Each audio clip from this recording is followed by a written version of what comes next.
Welcome to the channel. Today you will hear a moving and life-changing story of a near-death experience that completely changed Kellen Sinclair's life. Prepare yourself for a journey of faith, revelations, and an encounter with the divine that will touch your heart. But before we start, let us know in the comments which city you are watching, and if you are not yet a subscriber, take the opportunity now to subscribe to the channel, activate the bell to receive all notifications and not miss any of our incredible stories. My name is Kellen Sinclair, and at age 34, my life has taken a turn I could never have imagined. I was born and raised in Portland, Oregon, a city that has always been my home. I work as an accountant at a mid-sized company right here in the city, a job that until recently defined a large part of who I was. I have been married to Sarah for 10 years, an incredible woman who has been my rock through life's ups and downs. We have 2 teenage children, Jack and Emma, who are the light of our eyes. Before the experience I'm about to share, my life was what many would call ordinary, perhaps even a little dull. My daily routine was predictable. Waking up at 6:30 a.m., having a quick coffee while reading the newspaper, kissing Sarah and the kids before leaving for the office. The work was always full of numbers, reports, and meetings. At night he would go home, have dinner with his family, sometimes help the children with their homework, watch a little TV and go to sleep. Weekends were for barbecues in the backyard and watching football games with friends. "Dad, don't you think there's more to life than this?" Emma asked me once with the wisdom only a teenager can have. At the time I laughed and replied, "Honey, this is what we call adulthood." Little did I know how wrong I was. As for religion, well, let's just say it wasn't my strong point. We went to church from time to time, more to please Sarah than out of any conviction. She was always more spiritual than me. "Kellen," she used to say, "there is more to this world than meets the eye." I agreed out of politeness, but deep down I didn't really believe in it. For me, God was a distant, almost mythical figure. I imagined him as a man with a white beard sitting on a throne in the clouds, judging our actions with a stern expression. This image made me uncomfortable, so I preferred not to think about it too much. Life was what it was, and the afterlife, if it existed, was a problem for later. This all changed drastically about 2 years ago. It was an ordinary Tuesday, one of those that you would normally forget as soon as it was over. I was in the office, immersed in spreadsheets, when my cell phone rang. It was my mother, and her choked voice immediately alerted me that something was wrong. "Kellen," she said, trying to control her crying. "It's about your father. The doctors. They found something." My heart sank. "What did they find, Mom?" I asked, fearing the answer. There was a pause, a deep sigh, and then the words that changed everything. "It's lung cancer, honey. And it's terminal." The world stopped at that moment. My father, Garrett Sinclair, the man I had always seen as invincible, was dying. I was 32 years old at the time, and although I had faced challenges in life, nothing prepared me for this. "I'm heading over there now," I told my mother, my voice shaking as I tried to maintain my composure. I left the office in a hurry, barely explaining the situation to my boss. On the way home, I called Sarah. "Love, I need to go to my parents' house. My father, he's sick. It's serious." Sarah, as always, was my safe haven. "Go, Kellen. I'll take care of the kids. Call me when I know more, okay?" The drive to my parents' house never seemed so long. My mind was in a whirl, remembering moments with my father, the fishing trips on Sundays, the nights watching baseball games, the serious conversations about life. How could this be happening? When I arrived, I found my mother on the porch, her eyes red from crying. She hugged me tightly, and I felt the weight of her pain. "Where is he?" I asked. "In the bedroom," she replied softly. "The doctor said he needs to rest, but I know he'll want to see you." I tiptoed into the room. There he was, my father, the man I had always seen as an unshakable rock, now looking frail and tired in bed. But when he saw me, his face lit up with that smile I knew so well. "Hey, kid," he said, his voice weaker than I remembered. "Hey, Dad," I replied, sitting on the edge of the bed. "How are you feeling?" He shrugged, still smiling. "I've been better. But hey, at least now I have an excuse to lie around all day and watch TV." Typical of my father, trying to lighten the situation with humor. But I could see in his eyes that he was scared. We both were. In the days that followed, my life turned upside down. I took leave from work and spent most of my time at my parents' house. Sarah and the children came to visit us regularly. Jack, ever the pragmatist, asked about treatments and statistics. Emma, on the other hand, spent hours sitting next to her grandfather, telling stories and making him laugh. It was during this period that I began to question everything I believed in. The fragility of life, the purpose of everything, the existence of God. These questions that I had always avoided began to haunt me. One night, while everyone was sleeping, I found my father awake, looking out the window. "What are you thinking about, Dad?" I asked, sitting down next to him. He was silent for a moment, then said, "You know, Kellen, I always thought I had all the answers. Work hard, take care of your family, be a good man. But now I wonder if there's more to it than that." That it. His words echoed in me, awakening something I didn't know existed. Little did I know that this conversation would be just the beginning of a journey that would completely change my outlook on life, death, and everything that lies beyond. The next few weeks were a whirlwind of doctor appointments, exams, and discussions about treatment options. My father's lung cancer was at an advanced stage, and the doctors didn't give us much hope. Still, they presented the option of aggressive chemotherapy, which could extend his life by a few months. I clearly remember the day my father made his decision. We were all gathered in the living room. Me, my mother, Sarah, and even Jack and Emma insisted on being present. Dr. Anderson, the oncologist handling the case, had just left after a long discussion about the pros and cons of the treatment. My father, sitting in his favorite armchair, looked at each of us before speaking. His voice was weak but determined. "I decided not to have the treatment," he said calmly. The silence that followed was deafening. It was my mother who broke it first. "Garrett, you can't be serious," she said, her voice shaking. "What if the treatment works? What if it gives you more time?" My father took her hand gently. "Mary, my love, I've thought about this a lot. I don't want to spend my last days in a hospital, suffering from the effects of chemo. I want to be home with you." I couldn't believe what I was hearing. "Dad," I intervened, "you can't give up like that. We have to fight." He looked at me with those blue eyes that always seemed to see right through me. "Kellen, it's not giving up. It's accepting. There's a difference." Sarah, ever the voice of reason, asked softly, "Garrett, are you sure this is a really big decision?" My father nodded. "Yes, I lived a good life, you know. I have a wonderful family. I did what I loved. Now I want to spend the time I have left in peace, not fighting a battle I can't win." Emma, with tears in her eyes, approached her grandfather. "But Grandpa, what if there is a miracle?" My father smiled, stroking her face. "Honey, every day I have with you is already a miracle."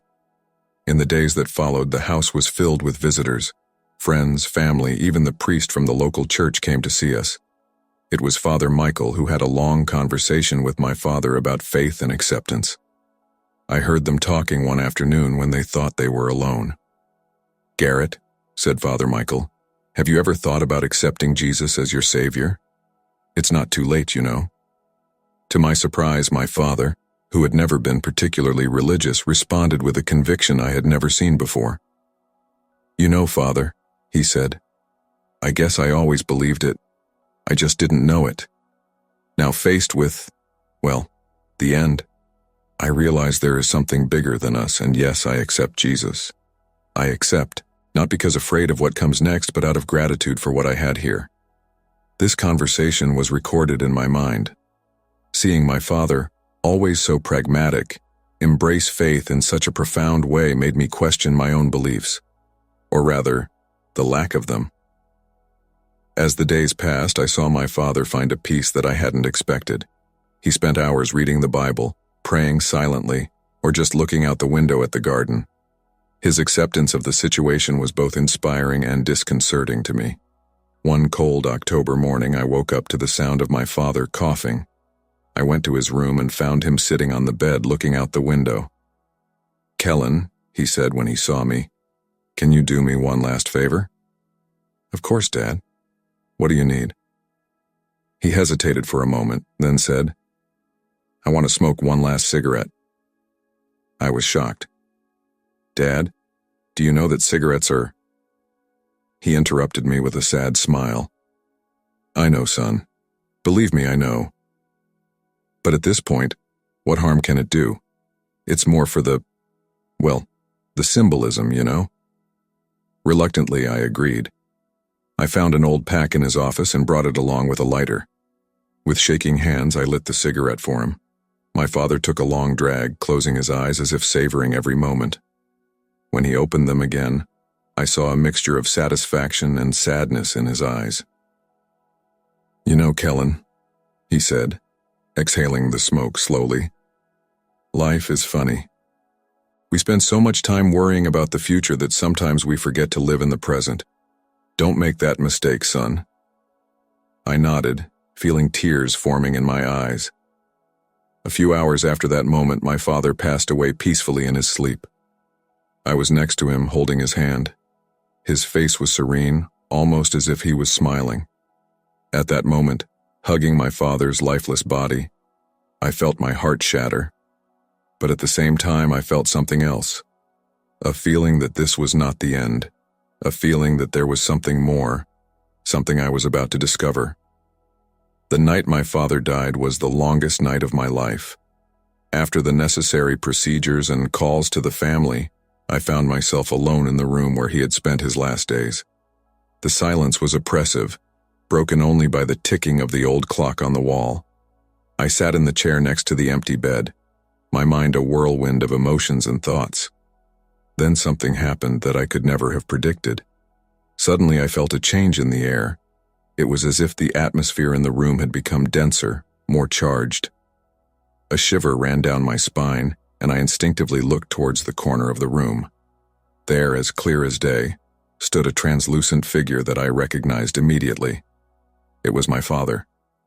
Not the father weakened by illness, but the strong, vibrant man I had known since childhood. It floated a few centimeters above the ground, emanating a soft bluish light. My heart raced. My rational mind screamed that this was impossible, that it must be a hallucination caused by stress and fatigue. But my heart knew it was real. "D, Father?" I stuttered, my voice barely coming out. "Is that really you?" My father's figure smiled, that warm smile I knew so well. He didn't speak, but his eyes conveyed a peace and love that took my breath away. I stood up from the chair, my legs shaking. "Dad, I love you. Are you okay? Are you at peace?" Again, no words were spoken, but my father's smile widened. He made a gesture with his hand as if blessing me, and then slowly, he began to fade away.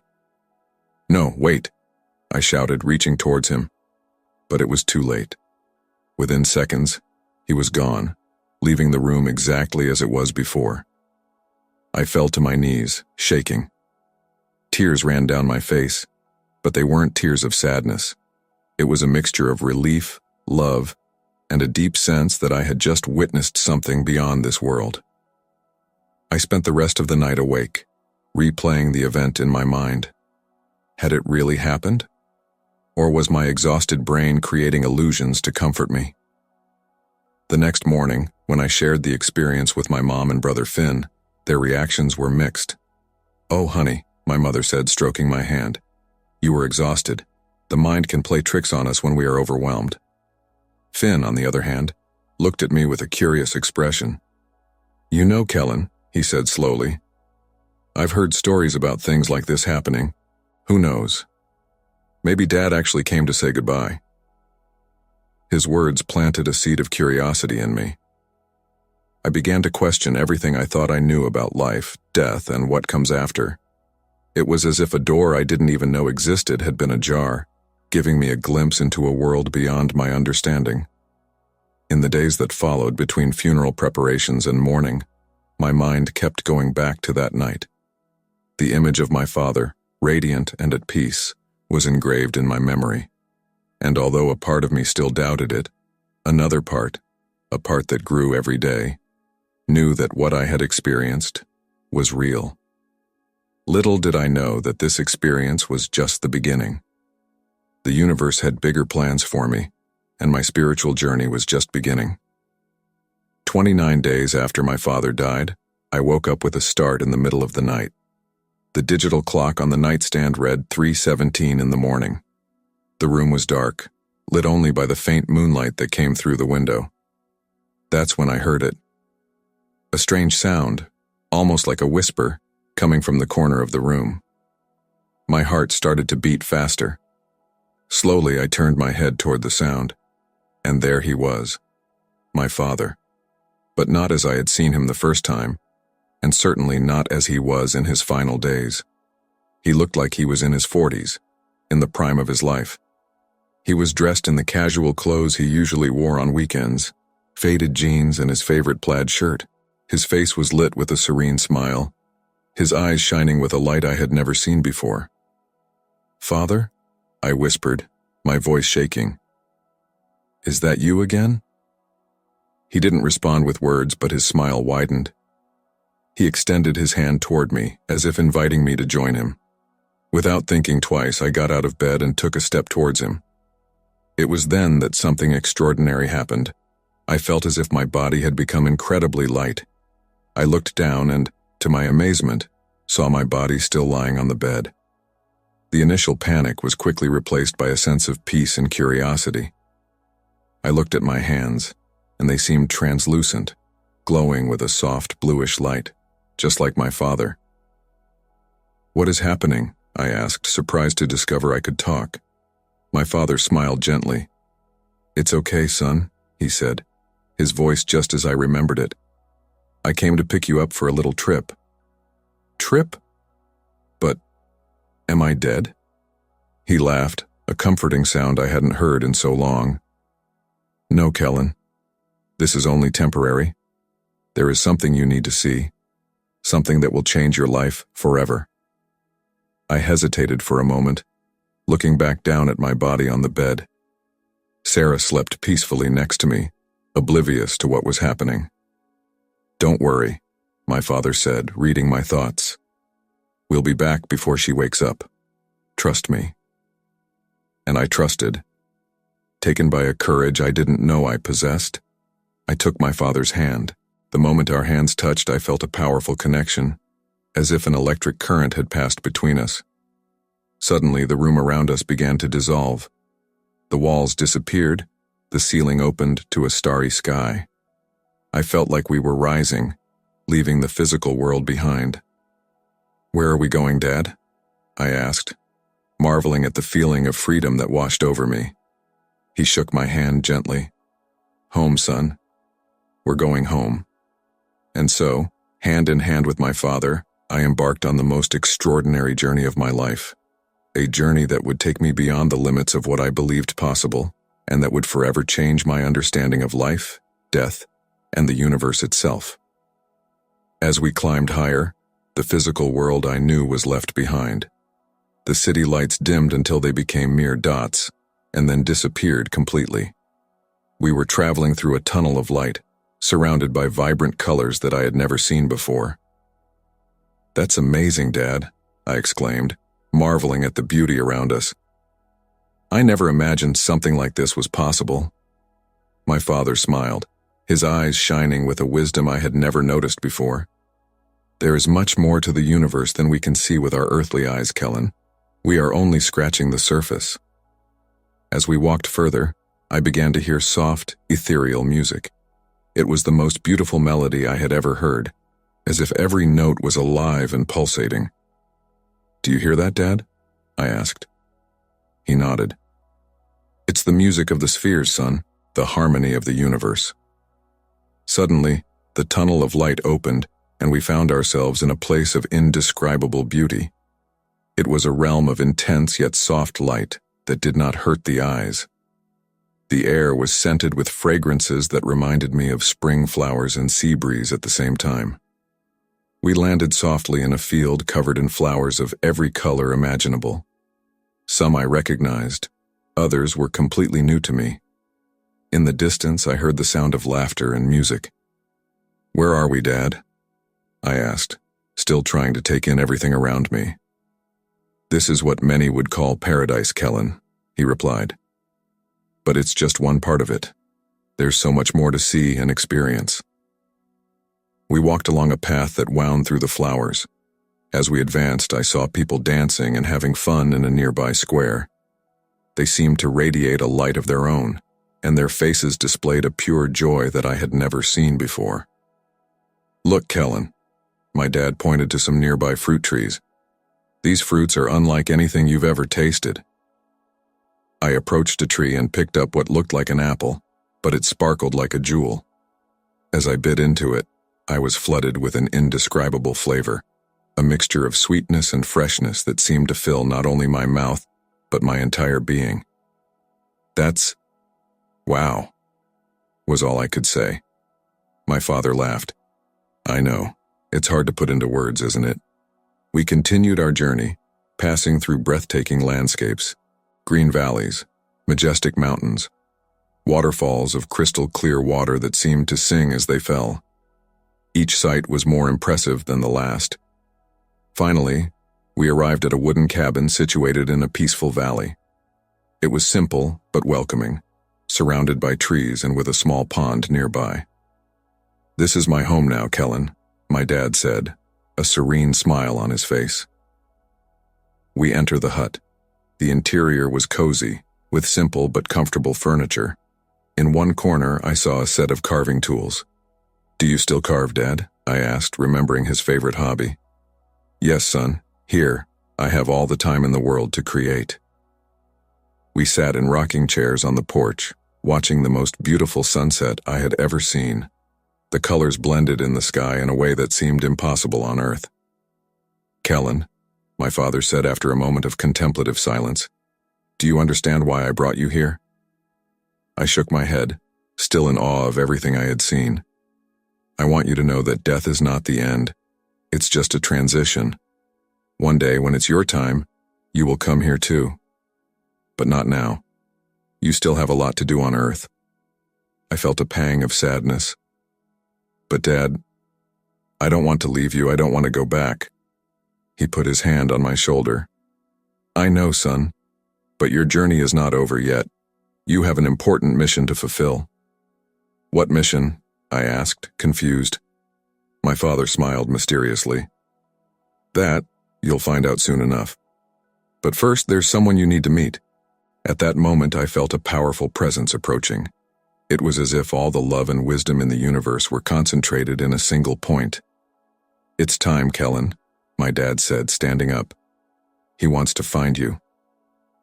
And so, with my heart racing and my mind full of questions, I prepared for the most important meeting of my existence.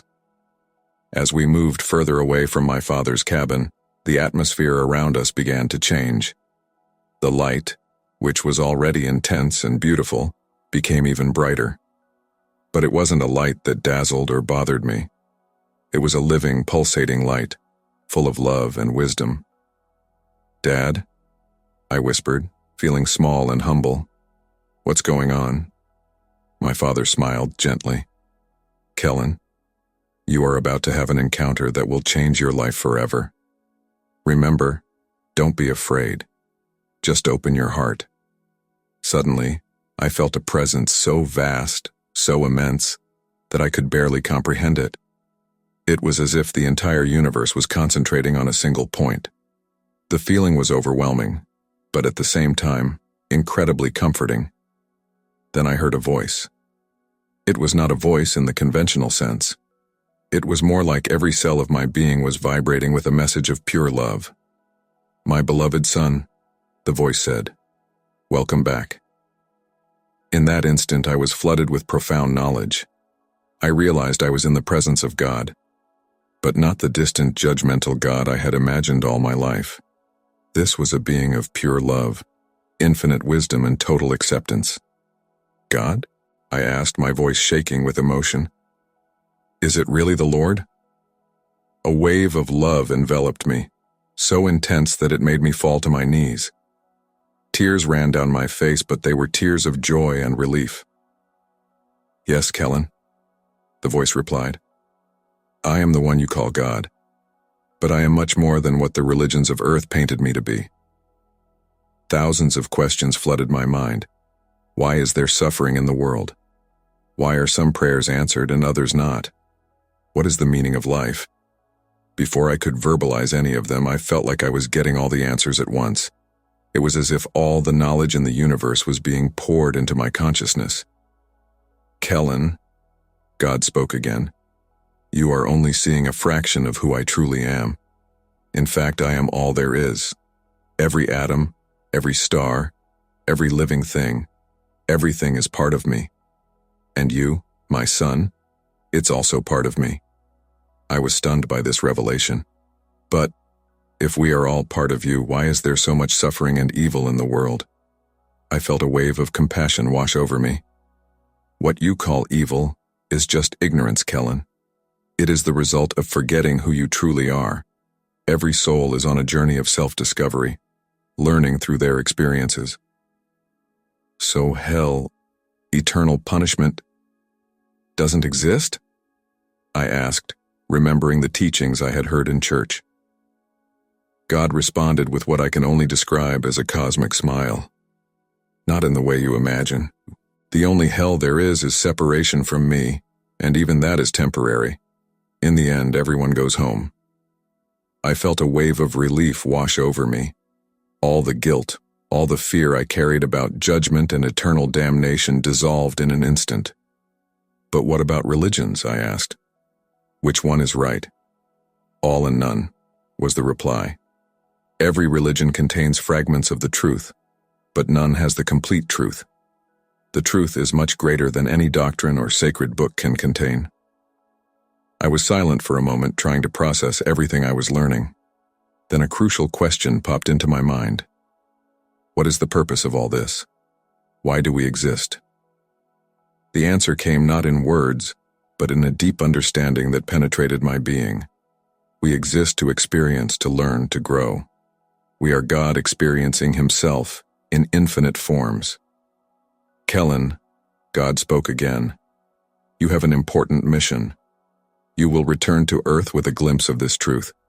Your task is to live this truth, to share it with others, not through preaching, but through example.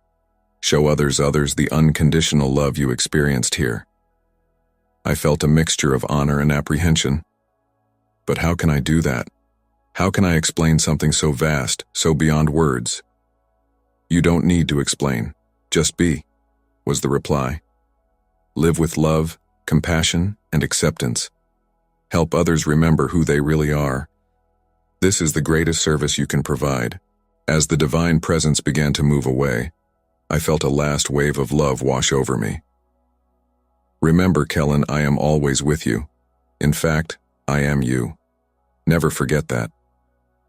And so, with my heart overflowing with love, and my mind expanded beyond the limits I thought possible, I prepared to return to Earth, to begin my new mission. While God's presence still enveloped me, I felt an expansion of consciousness that went beyond anything I had ever experienced. It was as if every question I had ever asked in my life was being answered simultaneously. Kellen, the divine voice resonated within my being. What you are about to understand goes beyond what the human mind can normally comprehend. Are you ready to receive this knowledge? Yes, I replied without hesitation. I'm ready. In the next moment, I was flooded with a series of revelations that shook the foundations of everything I believed I knew about reality. First, I saw clearly how Earth's religions, although containing seeds of truth, had distorted the nature of God and reality. I saw how fear, judgment, and guilt had been used to control people, turning them away from the true essence of the divine. Religions are not bad in themselves, explained the divine voice. They were created with good intentions, but over time, human interpretations and power plays have distorted many of the original messages. I have seen flash after flash of religious leaders throughout history, some genuinely seeking the truth, others manipulating the masses for personal gain. It was a vision both sad and enlightening. "So what's the truth?" I asked, eager to understand. The answer came not in words, but in a deep understanding that permeated my entire being. I saw that the true nature of reality is unconditional love, not a sentimental or romantic love, but a love so vast and powerful that it encompasses everything that exists. "Love is the most powerful force in the universe," said the voice. "It is the fabric of reality itself. Everything that exists is an expression of that love." I then understood that the purpose of our existence was not to please a demanding God or follow a rigid set of rules. Instead, it was about growing, learning, and evolving. Every experience we had on Earth, whether considered good or bad, was an opportunity for growth. "Life on Earth is like school, Kellen," the voice explained. "You come to learn lessons, to experience duality, to understand what it means to be human. And just as a loving parent does not judge a child for making mistakes as he learns, I do not judge you for your failures and mistakes." This revelation hit me deeply. All the guilt and fear of divine judgment I carried dissolved in an instant. Another powerful revelation was understanding that we are all part of God. Not separate from Him, but extensions of His divine consciousness. "Each of you carries a divine spark within you," said the voice. "Your journey on Earth is an opportunity to rediscover that connection, to remember who you really are." I then saw how each person, each living being, was a unique and precious expression of the divine. Even those who committed acts we considered evil were, in essence, divine light temporarily forgetting their true nature. "Evil, as you call it, is just ignorance," the voice explained. "It is the result of forgetting the true divine nature. But in the end, everyone remembers. Everyone returns to the light." I understood that hell, as it is traditionally understood, does not exist. The only real hell is the feeling of separation from God, and even that is temporary. "In the end, Kellen, everyone goes home," said the voice with infinite compassion. "There are no souls lost forever. There is no eternal damnation." These revelations filled me with a peace and joy that I had never experienced before. It was as if a huge weight had been lifted off my shoulders. But along with this peace came an understanding of the responsibility I now carried. "Kellen," said the voice, "you were chosen to experience this for a reason. Your task now is to live this truth, to share it with others not through preaching, but through example. Show others the unconditional love you tried it here." "But how can I do that?" I asked, feeling both honored and apprehensive about the task. "Simply being," was the reply. "Live with love, compassion, and acceptance. Help others remember who they really are. This is the greatest service you can provide." As the divine presence began to move away, I felt a last wave of love wash over me. "Remember, Kellen," said the voice, "I am always with you. Indeed, I am you. Never forget that." And with those words, I prepared to return to Earth, my heart overflowing with love, and my mind expanded beyond the limits I thought possible. I knew my life would never be the same again. The transition back to the physical plane was gradual. I felt like I was gently descending, like a feather floating in the air. The vibrant colors and intense light of the spiritual realm began to fade, giving way to the familiar shadows of my room. As I got closer to my body, I began to feel physical limitations again. It was like wearing a heavy, tight suit after floating freely in space. I felt pain, discomfort, difficult breathing, sensations that I had completely forgotten about during my spiritual journey. I opened my eyes slowly, blinking several times to adjust to the darkness of the room. The digital clock on the nightstand read 3:23 in the morning. Only 6 minutes had passed since I left, although it felt like I had lived an eternity. Sarah was still sleeping peacefully next to me, oblivious to the extraordinary journey I had just experienced. For a moment, I felt a pang of loneliness. How could I share something so profound, so beyond normal understanding? I sat up in bed, my head spinning with everything I had experienced and learned. Part of me wanted to wake Sarah up immediately, tell her everything. But something told me to wait, to process everything first. I got up silently and went to the window. The world outside looked the same streets, the same houses, the same trees. But I knew nothing would ever be the same for me. How can I go back to normal life after this? I whispered to myself. As if in response, I felt a wave of warmth and love wash over me. It wasn't as intense as in the spiritual realm, but it was unmistakable. The voice I had heard during my encounter with God echoed softly in my mind. Remember, Kellen, I am always with you. I am you. These words brought me comfort and gave me strength. I realized that although the intensity of the experience might lessen over time, the truth I had discovered would remain with me forever. I went back to bed and lay down, looking at the ceiling. My mind was full of questions. How would I incorporate everything I learned into my daily life? How could I share this experience without sounding crazy? How would this affect my relationship with Sarah, with my children, with my friends and co-workers? I fell asleep with these questions in mind, but my sleep was deep and peaceful, free from the nightmares that had plagued me since my father's death. When I woke up the next morning, the sun was already high in the sky. Sarah was no longer in bed. I heard sounds coming from the kitchen, the familiar clink of cups and plates, the aroma of freshly brewed coffee. I got up, feeling strangely refreshed despite the restless night. When I entered the kitchen, Sarah looked up from the toaster and smiled. "Good morning, sleepyhead," she said fondly. "You must have needed that extra sleep. You seemed so deeply asleep that I didn't want to wake you." I looked at her, feeling a rush of love so intense it almost took my breath away. I saw in her not just my wife, but a unique and beautiful expression of the divine. The words came out before I could think. "Sarah, I love you, more than you can imagine." She looked surprised for a moment, then smiled more widely. "I love you too, Kellen. Is everything okay?" I hesitated for a moment. How could I begin to explain what had happened? "Actually," I began slowly, "something incredible happened last night, something that changed everything for me. Do you have a moment to talk?" Sarah must have noticed something in my voice or expression, because she immediately turned off the stove and sat down at the kitchen table. "Of course, darling," she said, her face showing a mixture of curiosity and concern. "What happened?" I took a deep breath and began to tell my story, knowing that this would be just the first of many difficult and life-changing conversations I would have in the days, weeks, and months to come.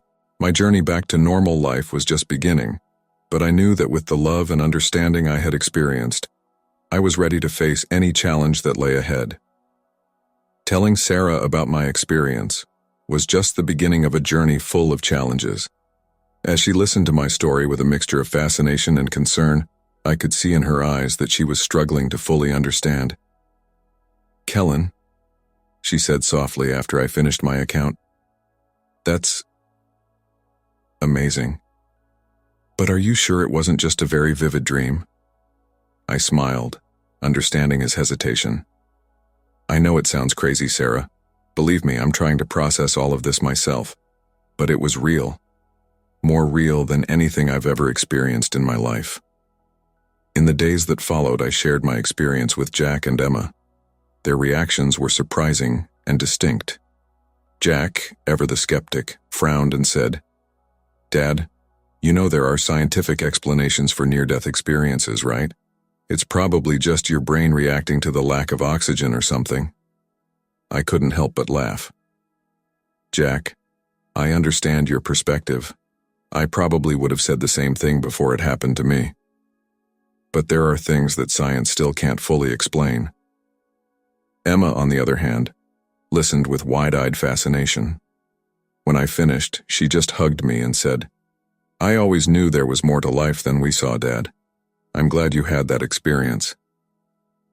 Returning to work was one of the biggest challenges. The corporate world, with its emphasis on profits and competition, now seemed so small and insignificant compared to what I had experienced. In a staff meeting, my boss, Tom, was pushing for cost cuts that would negatively affect our lower-level employees. "Kellen," he said, "we need you to review these numbers and see where else we can cut. Maybe we can reduce some benefits." Before I could stop myself, the words came out. "Tom, have you ever stopped to think about the impact this will have on these people's lives? They are more than numbers on a spreadsheet. They are human beings, with families and dreams." The silence that followed was deafening. Tom looked at me like I'd grown a second head. "Since when did you become a hippie, Kellen?" He laughed nervously. "Look, I understand your concern, but business is business." I left that meeting knowing that something fundamental had changed in me. I could no longer ignore the impact of our actions on others. At home, things were also challenging. I found myself lost in thoughts about the divine, about the purpose of life, in moments that should be dedicated to everyday tasks. One night, Sarah found me sitting in the backyard looking at the stars instead of mowing the lawn like she promised. "Kellen," she said softly, sitting next to me, "I know you've been through something deep, but we can't forget about living in this world too." His words touched me deeply. "You're right, Sarah. I'm sorry. It's just that sometimes it's hard to balance what I've learned with the demands of everyday life." She took my hand. "I understand. But maybe that's the real challenge. Finding a way to bring this light you experienced into our everyday lives." His words were a turning point for me. I realized that my mission was not to escape this world, but rather to bring some of that love and understanding I experienced into every interaction, every moment. I began practicing meditation daily, seeking to reconnect with that sense of peace and love I had experienced. I also started reading more about spirituality and philosophy, looking for ways to better articulate and understand my experience. One day, while walking in the park, I ran into an old coworker, Mike, who seemed to be going through a difficult time. "Hey, Mike," I said, "is everything okay?" He hesitated for a moment, then collapsed. "Not really, Kellen. I just got divorced and I'm struggling to find meaning in life." Instead of offering empty platitudes, I shared some of the wisdom I had gained. "Mike, I know it seems hard right now, but believe me, there is a purpose in all of this. You are stronger and more loved than you know." The conversation that followed was deep and meaningful. For the first time, I felt like I was truly living my purpose of sharing the love and understanding I had experienced. As the days turned into weeks and months, I learned to balance my new spiritual perspective with the demands of everyday life. It wasn't easy, and there were many moments of doubt and frustration, but each challenge became an opportunity for growth, a chance to practice the unconditional love I had experienced. And so, day after day, I continued my journey. Sometimes it was difficult, sometimes it was beautiful beyond words, but always, it was an opportunity to grow and spread a little more light in the world. 2 years have passed since my near-death experience, and every day has been a new discovery. Sitting here, in the same backyard where I used to get lost in thoughts of the divine, I realize how much I have changed and grown. Life did not magically become perfect or free from challenges. I still have bills to pay. I still worry about my kids. I still get angry in traffic from time to time. But the way I see and approach these situations has fundamentally changed. I remember one day not long ago when Jack came up to me with a worried expression. "Dad," he said, "remember when you told me about your experience?"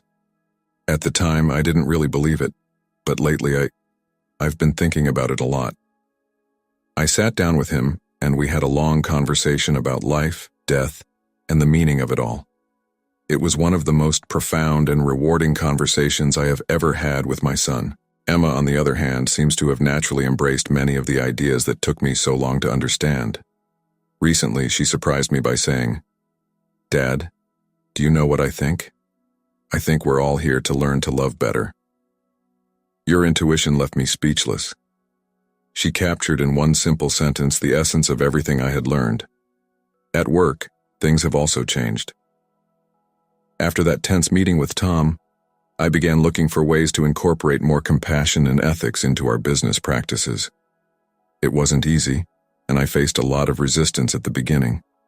But little by little, people began to notice the benefits of a more human approach. One day, Tom called me into his office. I thought I would be reprimanded, but to my surprise, he said, "Kellen, I don't know what happened to you, but whatever it is, it's making a difference. Our team is more united and productive than ever." I smiled, thinking about how to explain. "Let's just say I had a shift in perspective, Tom. I realized that success in business and caring for people are not mutually exclusive. Sarah has been my rock throughout this entire process. Your patience and love helped me navigate the difficult times of adjustment. Recently, she surprised me by saying she wanted to start meditating with me. You've changed, Kellen," she said, "in a good way. I want to better understand what you experienced. My relationship with death has also completely changed. I'm no longer afraid of dying. I know that death is not the end, but rather a transition to another form of existence. This doesn't mean I want to die. I love life and want to live it fully. But now I live with a sense of peace and acceptance that I didn't know before." I started sharing my story more widely, not to convince anyone, but to offer a different perspective to those who are open to it. I give occasional talks to groups interested in near-death experiences and spirituality. At one of these talks, an elderly woman approached me with tears in her eyes. "Thank you," she said. "I recently lost my husband, and your words give me hope that we will meet again." Moments like these remind me of the power of sharing our truth, even when it feels difficult or scary. One of the greatest lessons I've learned is that we don't have to die to experience the divine. The same light, the same love that I found on the other side, is present here and now. It's in every person we meet, in every experience we have. The difference is that now I'm more aware of it. Of course, I still have my moments of doubt. There are days when the memory of my experience seems distant, almost like a dream. But then I remember the feeling of unconditional love, the deep peace I experienced, and I know in my heart it was real. If there is one message I would like to leave with everyone who reads my story, it is this: you are loved unconditionally and eternally. You are a unique and precious expression of the divine. No matter what you have done, no matter what you believe, this love is always available to you. All you have to do is open yourself to receive it. And so, I continue my journey, grateful for each day, for each breath, for each opportunity to experience and share divine love. I don't know what the future holds, but I know that whatever happens, I'll be okay.